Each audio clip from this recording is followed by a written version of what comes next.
remember the first time y'all got some head?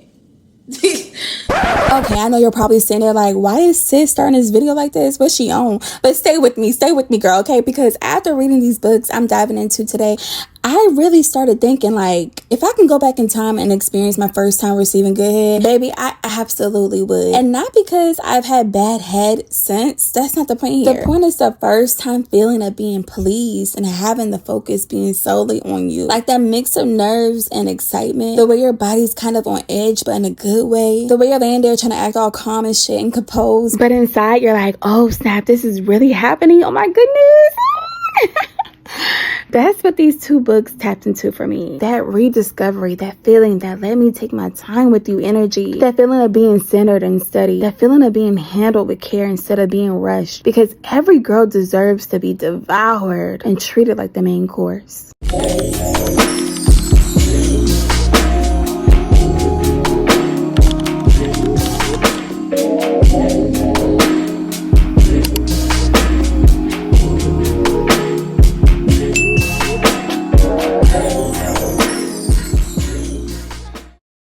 Hey girl, hey, it's your girl Jasmine and welcome back to the Softest Read. But if it's your first time, it's just welcome, girl. Go ahead and get comfortable, okay? Because we talk black romance, spice, and everything nice in between, honey. Y'all, it is Valentine's Day and your girl is very much so in the motherfucking house, okay?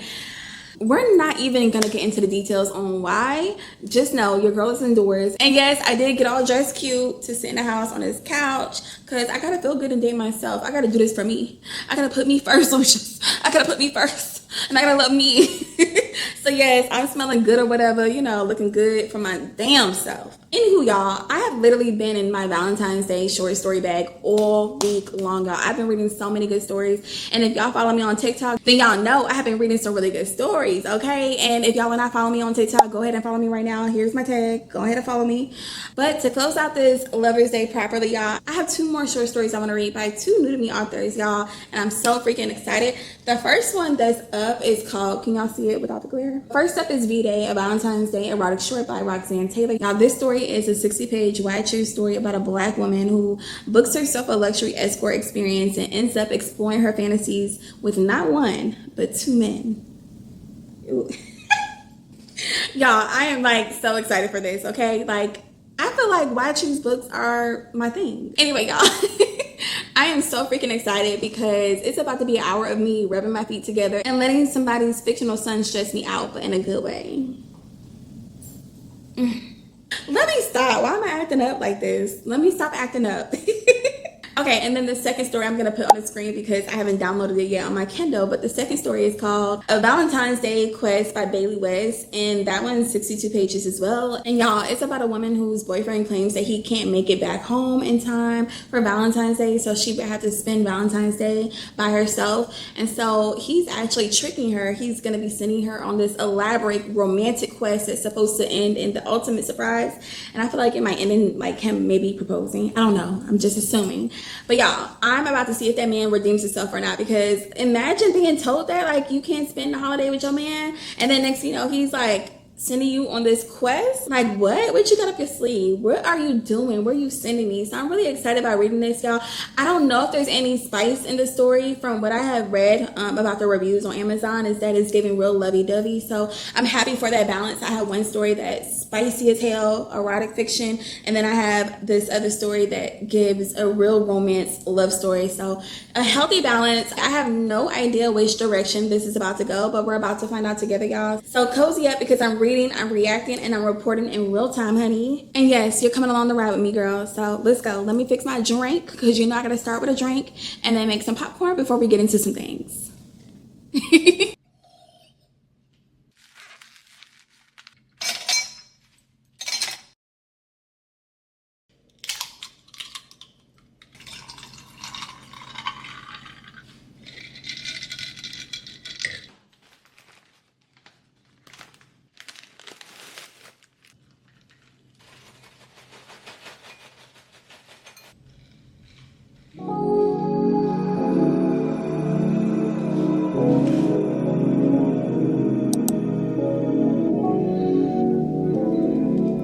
Let's get into some things.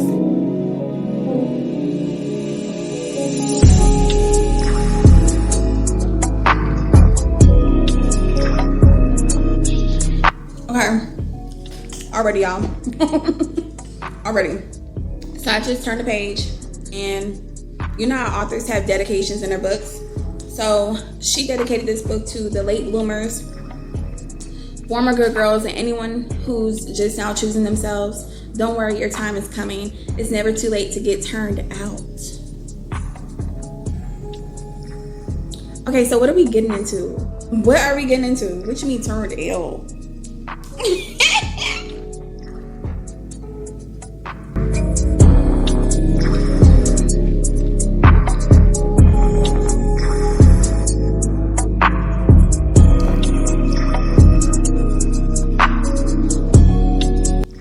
So y'all, within the first 2 pages, we meet our FMC. Her name is Monroe Holmes, and she's 6 months shy of turning the big 40. And unfortunately, sis has done what a lot of us tend to do. We are extremely ambitious and career-oriented women that we get on that rat race of chasing our dream and tracing our career goals and climbing up the corporate ladder. And then bam, we wake up one day and realize like we have all this shit, but we're a little lonely. Where's our man? Because I haven't had no sex. I haven't had no sex. Where's my man at? So sis is having that like kind of midlife crisis where she's like, well, damn, I done did the thing where I had this nice career. I'm financially stable, but where's my man? Where's my husband at? And what I'm reading now is that sis is lurking on this subreddit account for late bloomers. Looking for a man, and it's getting a little sad, you know, but I already know that this shit is gonna turn around because we already know sis is gonna find herself in the tryst with 2 men. So how she gets there, we're about to learn how she gets there. Okay, wait. Wait. We are learning that sis is a virgin, and she's on these subreddit accounts, and she stumbled across a post from a black woman who had just shared about the best weekend of her life, where she hired a sex worker to be her boyfriend for the weekend, and he played the part of her man and wine and dined her, and then also bent her the fuck over and fucked the shit out of her. It was the best weekend she ever had. And so now our FMC, she's considering doing this as her first time experience, so she won't be a 40-year-old virgin, y'all. This is low-key outrageous, but I'm here for it, sis. By any means necessary, okay? This is what it's giving. By any means necessary, she gonna get some dick. So the black woman who posted about having paid for this sex worker, our FMC, she reaches out to that woman, and the woman responds and shares that she found the guy through this black-owned service called the Velvet Underground that caters to women like them, black women who are looking for an experience and one that's safe and genuine, but still sexy and is gonna fulfill all of their dreams. So Sidebar, if you were a 40-year-old virgin, would you really pay a man to come through, dick you down, and play boyfriend for the weekend? Because I'm not even trying to really judge sis, okay? But I do think it's kind of wild. Like, sis, you could literally throw on a good dress, gloss your lips, walk into a bar looking fine as hell, make eye contact with the right man, and have you a little one-night stand if that's what you wanted. It's not like options don't exist. But at the same time, I kind of get it. I understand wanting your first time to feel safe, to feel intentional, to feel like somebody is choosing you on purpose and not just because y'all locked eyes over tequila shots. I get wanting the hand holding, the soft voice, the baby text, the illusion of a real boyfriend instead of some random man from Atlanta. Let me stop. But like some random man who may or may not even text you the next day. But still, come on, like paying for it, sis? Like, it's the logistics for me, because even if he's fine and professional and knows exactly what he's doing, you still know you swipe your card for the intimacy. Like, you still know you put down some damn money for this man to dick you down, and that'll never sit right in my spirit. Like, I don't know if that would really mess with my head. That would not make me feel empowered at all. But I'm not judging sis. She's a 40-year-old virgin and she's ready to get some zick. Yes, I'm here for it. I'm here for it. For the plot, baby. For the plot. Let's keep going.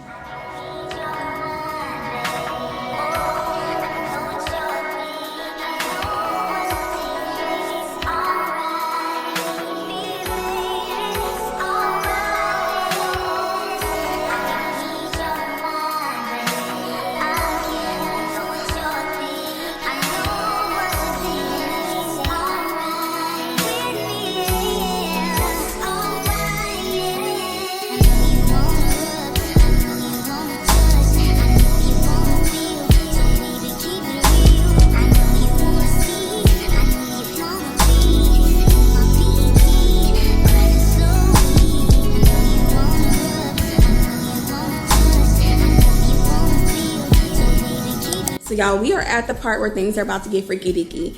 What I shared earlier was that sis went to lose her virginity for her birthday, her 40th birthday, right? So she was hooked up with the Boyfriend Experience, which is a black-owned company that helps black women have experiences and basically get fucked through the mattress. And so they hooked them up with a list of men that would fit their whatever requirements that they have or whatever, and they get to scout out the men months or whatever, how many weeks or whatever before their actual boyfriend experience. And so she had 6 months to connect with her dude. Hold on. What's his name? Brooks.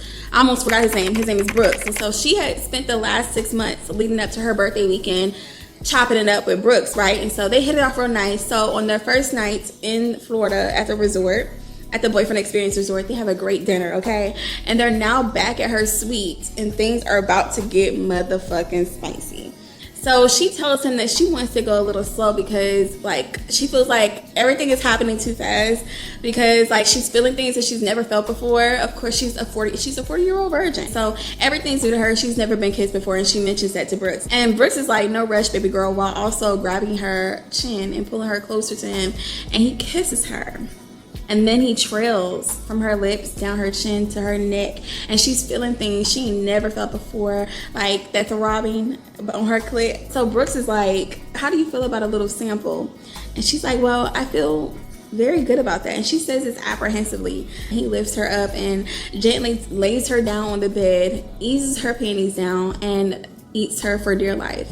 Just imagine, do y'all remember the first time y'all got some head? I'm being dead ass right now. Do y'all remember that time, like your very first experience getting head? Like, I wish that we can all experience getting head for the first time again. Like, that was like a very like different experience. And I've had some really good head, but it's just something about that first time. Like the first time you get dick, you'll never forget it. You will never forget it. So I'm just like, I'm smiling from ear to ear because I'm so happy for her. Even though she's a late bloomer, I'm happy that she's experiencing this with the man that she also feels safe with, because again, they got to know each other for 6 months and they were texting each other and they were calling each other, so she felt comfortable around him. Okay, here's the sex scene, y'all. I just gotta talk about it, okay?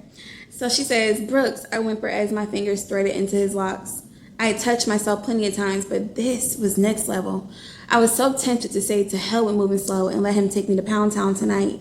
He kissed my mouth, his voice rough and thick. Tell me what you need, pretty girl. Fingers, I begged. Use your fingers. My hips rocked up as he pressed 2 fingers against me. Let me know if it's too much. Sir, I said, propping myself up on my elbows. I own a very respectable amount of dildos. 2 fingers ain't about to take me out. He arched an eyebrow. Oh, word? His mouth was back on me before I could answer. He slid his fingers in and curled them right on that spot. Fuck, I'm on pressure building fast.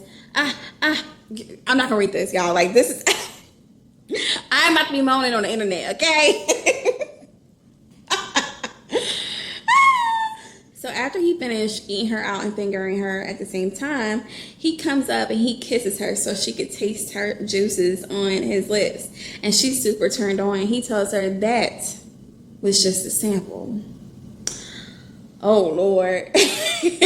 This was light work, so I'm excited to see what he's gonna do. What kind of dick is he about to deliver?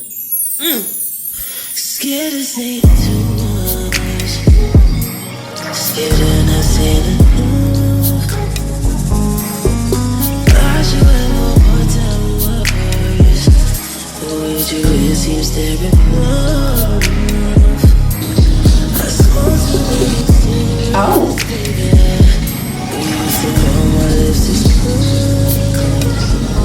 Listen to the scene, right? So Brooks, he's familiar with the area that they're in Florida where the resort is housed. And so he tells her, hey, I want you to come out to my homeboy's bar. He owns a bar around the corner for you to go, sightsee and get some good drinks and, loosen up a little bit outside of the resort. And so she agrees to go. But the moment they arrive and meet his homeboy, his name is Keaton, she is taken aback by his fineness. Like, she's just like, oh my God, this man is so sexy. He has a beard, a beautiful smile, and old girl is over here fantasizing about a whole man that's not her boyfriend that she paid for. She was not expecting for the guy that she hired to be her boyfriend for the weekend for his homeboy to be just as fucking fine, because she thinks Brooks is fine too. So they get to chopping it up, and she learns that Brooks and Keaton have a THC business, and so they get to drinking some of the THC drinks. And so she's feeling bold, she's feeling high, she's feeling herself, she's feeling real confident. So when Brooks steps away to go get her some water because she's parched, that's when Keaton starts to flirt with her, and she flirts back. And then when Brooks comes back, she makes a proposition and basically tells him, it's my birthday and y'all motherfuckers can't tell me no. I'm leaving with Brooks, and Keaton, I want to see you in my suite tomorrow, and you can't tell me no. Sis is really feeling herself, okay, and I'm here for it. It's the THC in her system that has her feeling as bold to proposition both of these niggas to dig her out. She basically let Brooks know that she wants to fuck his best friend, and she said it right in front of him and his best friend. And she told them motherfuckers that they could not tell her no. It's her birthday. It's her birthday weekend, and Brooks, he has been paid to please her. He can't say no. You can't fuck around my homeboy. But he's about to come out and talk anyway, because she's only here for 3 days, okay? This is day 2, and she's about to let him have her virginity and let him dig her out and fuck her through the mattress. But she made it clear that she wants Keaton too. I'm here for the boldness. I'm here for sis literally getting her cake, her birthday cake, and eating and enjoying that shit too, okay?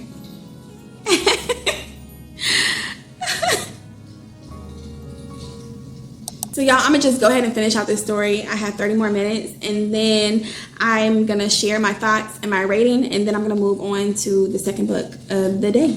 So let me go ahead and finish this because it's good, and I don't want to stop no more. I just want to zoom through it, okay?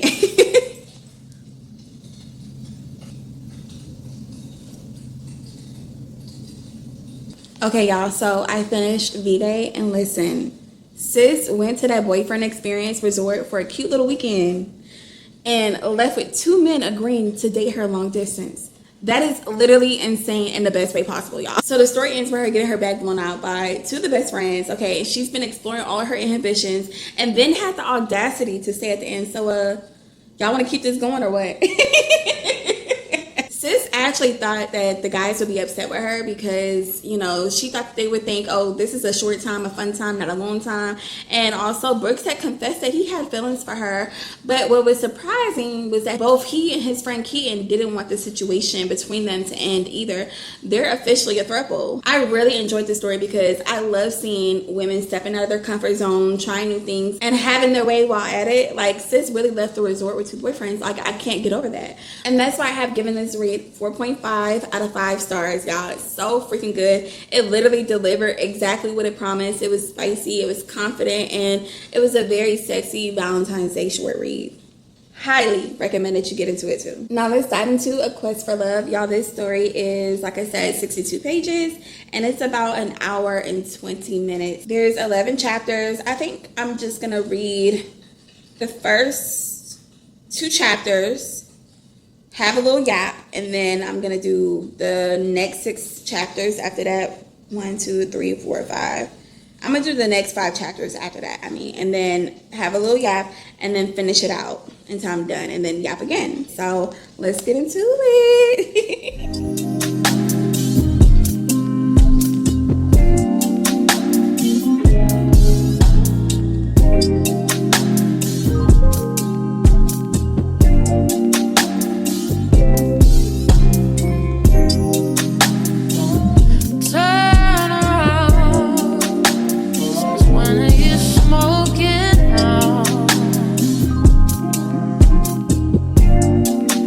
Been a while.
not look familiar? If y'all saw my very first video, actually it was not my first video, it was like my second bookish video on this channel, where I was talking about Good Girls Better Taste by Cartier, and I had on the same bathing suit, y'all, and I was in a bathtub, rub-a-dub-dub. I made that video on Valentine's Day last year, so I was like, it's only right to do it again since it's Valentine's Day. Let me hop up in the tub and romanticize my life and romance myself. So here we are again. I just got done reading A Valentine's Day Quest by Baby West. This was another story I delighted in because let me tell you something.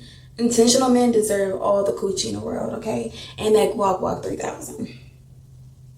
They just do. Like, for a man like Cole, who is our MMC in the book, to go out of his way to really sit down and take his time to map out the type of experience he wanted Lachey, our FMC, to experience, just to show her how much he loves her, y'all, he deserves all the coochie, okay? Like, I love men who are decisive, men who take big steps behind what they say they feel. Not that I don't know where this is going, or let's just go with the flow type ass niggas after you've been dating them for 5 years.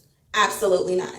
Immediately no. Cole, on the other hand, had direction. He was a man with a plan, and he executed it to a T. And that was just like so freaking attractive. It is such an attractive trait in men to be decisive, because as women, we're already indecisive. We don't even know what we want to eat for dinner. So to have a man who makes those decisions for us, it'd be the little stuff like that, and not even just, you know, making the decision on what we're gonna eat. It's them making the decision that they are choosing us, that they want to move forward, that they want to make us their wives, to go out of their way to actually put on this grand gesture just to show us that they love us. It's in the action, not in the words, and I just love a man like that. Oh my God. Also, y'all, I was deliciously surprised to find some sex scenes up in here. I was not expecting that, and it wasn't smutty or anything, but it was satisfying. But let me tell you something else. I have high-ass expectations for what I want my future husband to be like. I know for damn sure him being generous and thoughtful and a provider are my top 3, because the way Cole spoiled Lachey is how every woman should be treated. And if you're a lover girl like me who needs a palate cleanser, I highly, highly recommend that you add this read to your TBR. You will not regret it. It's so lovey-dovey. It reminds me as a woman what I'm looking for in a partner. We all need that reminder that it can happen. Even though it's a fictional book, I feel like fictional books are always based in somebody's story, right? And so, like, we all need, like, that reminder that men out there who will romance you, and until that man comes, you got to do it for yourself, honey. Okay? Do it for yourself. That's it for me today, ladies. I'm about to finish my bath, pour me some wine, and love on myself and romanticize my life. But before I let y'all go, don't forget to like, subscribe, and leave a comment. We gotta bring back book discourse, okay? So if you read these books, or if you want to read them or answer any of the questions that I asked y'all throughout, y'all know what questions I'm talking about. I'm a nosy chick, okay? There's no shame in my game. Please share and have discourse with me, y'all. Like, please talk about these books. That's why I joined the bookish community, because I want to talk about books. I don't want to just rate the books and say, oh, the book was good, or give you like a little summary of what I read or whatever. Like, I actually want to exchange questions and deep dive the books and have real discourse about them. That's really why I created my channel. That's why y'all are here. That's why I'm in front of y'all's screen right now, okay? So don't be shy, all right? All right, I will see y'all next time. Bye.